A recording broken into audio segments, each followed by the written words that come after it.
Good morning. So, ito meron tayong kasamaan si Angelo pala.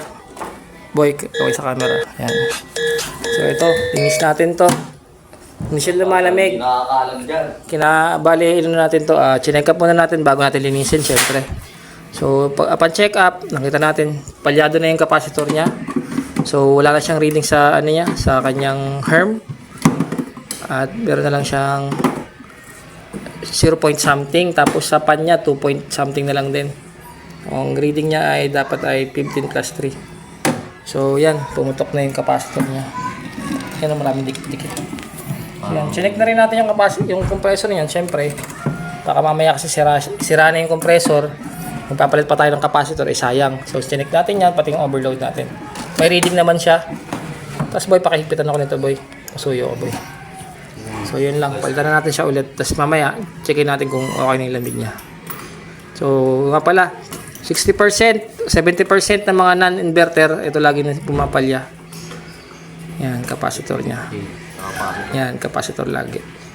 So yan, balikan ko kayo. So nakabit na natin siya.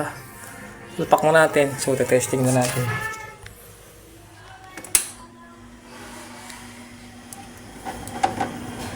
Ito, medyo maluwag pala to. Ayusin natin to. Yan. So, yan. Save natin thermostat natin. Tayo pa yan. Gumagana yun, guys. Saan nga, pre? Ang gumagana yan.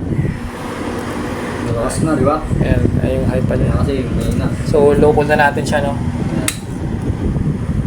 Yan. Yung compressor. Yan. Yan, pre. Parang motor. Alam mo? Okay na to, pre? Okay na, goods na yun. Okay na daw, sabi ni Boss Boy Aligaga on the house show.